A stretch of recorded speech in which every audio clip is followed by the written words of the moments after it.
Wel, ha mynd eisiau as y nid tych, ach cwlwr ti herfian sios yn ymwydach blion ben rwydi eisiau Barbara Macrae. Barbara, how long have you been coming to Bala? Well, first of all was when we first got married. I had to come up to meet his family.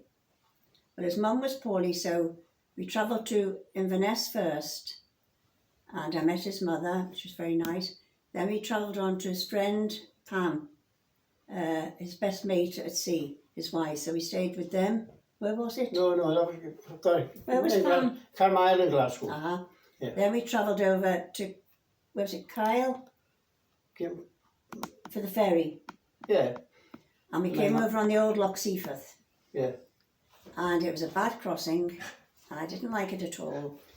Then we docked at Stornoway, and the gangplank went down, and when he walked down, he met his mate, Bud, from Culnish, who brought his car, which is fair enough. So when Roddy walked down the plank, I got quite a fright, because he started speaking this strange language, which he never told me was his national, the way he was brought up, and I really got a fright, and I didn't like it.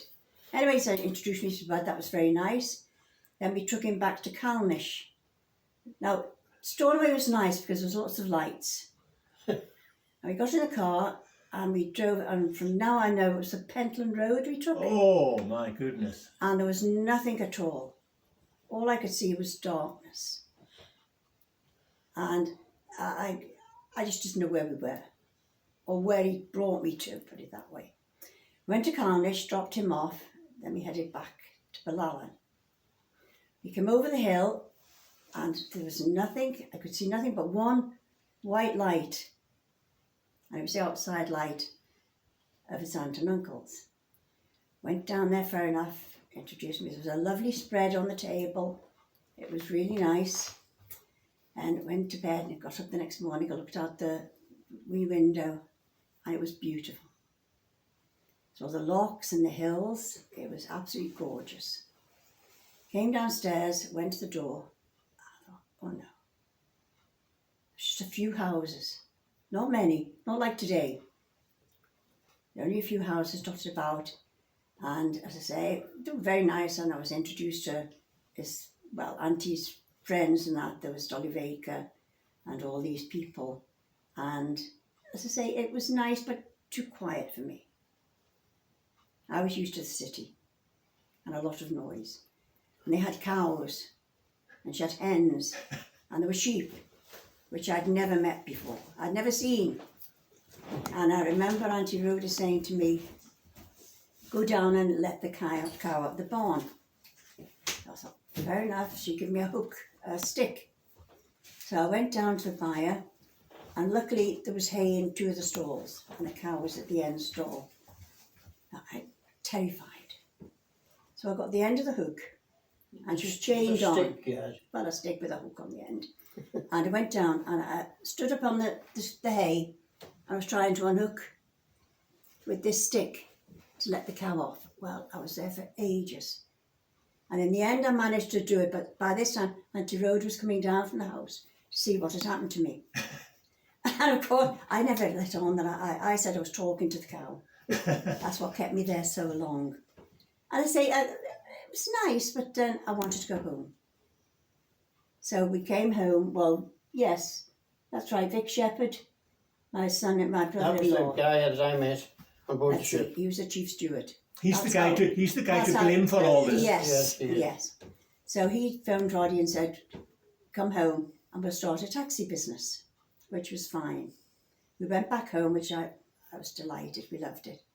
So they run the business for a while, and that finished, didn't it? Vic Shepherd lost his license. Well, he lost his license, and that kind of put the kibosh, and I wasn't used to. I was used to being at sea. I wasn't used to. I was with him taxiing. Yeah. And I remember going to Liverpool and didn't even know where Limesey Station was. That's true. So then we, you started. My brother got him a job at Sir Robert Lloyd's. Yeah, that was your brother. Yeah, a contracting thing. That's where he learned how to drive diggers and all that. Right. We bought a lovely little house just a terraced house. And I had my first daughter, Dina, and then I was expecting my second daughter. We used to go up here on holiday.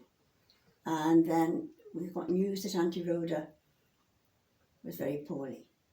And I didn't know Roddy had promised his aunt and uncle, if anything happened, he would come up and take care of them. Yeah.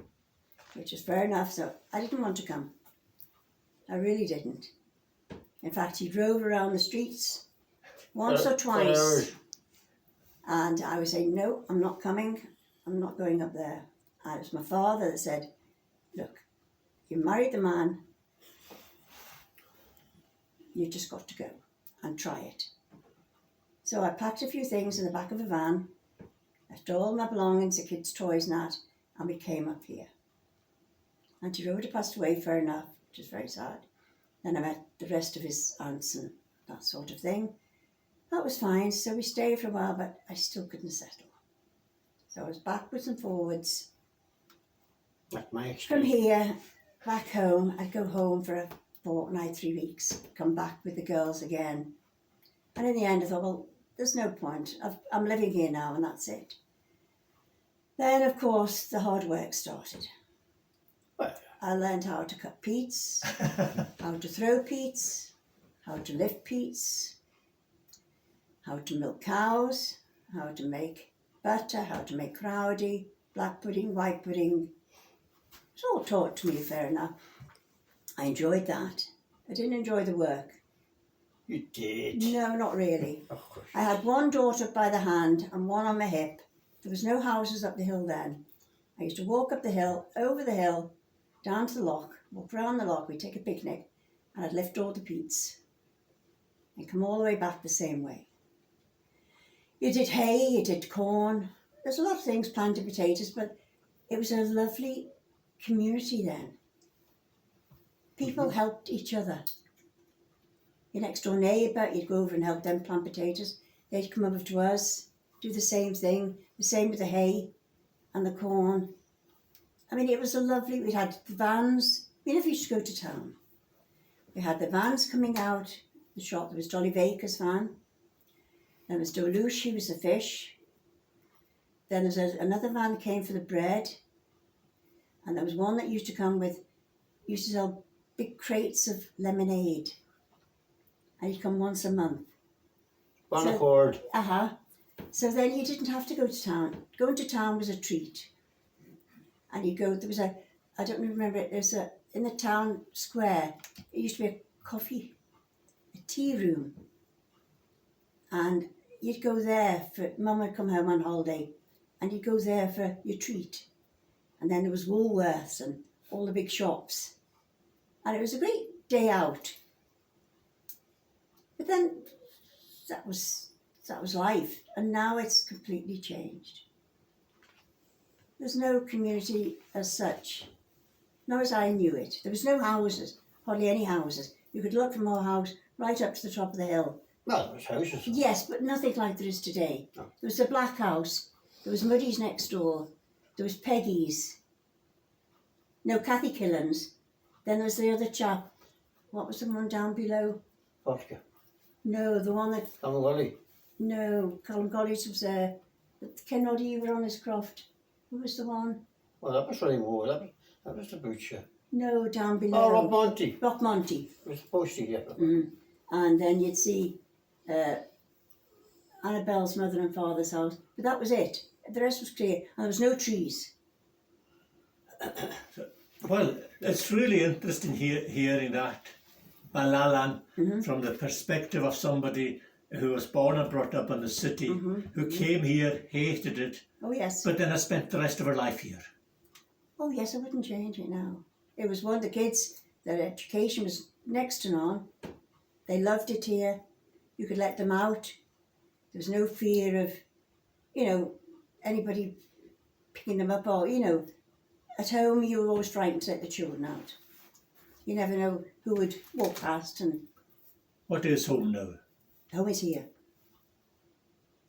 I still say I'm going home, but I've only got my sister now who lives at home. But this is home now. So a chance meeting on a ship, and Well, my brother-in-law was to blame. Put it that way. If it wasn't for him, I wouldn't be here. That's for sure. well, anyway, thank you very much indeed for telling us that story. It adds very much to what we are trying to do with these videos. Thank you very much Oh, you're indeed. very welcome.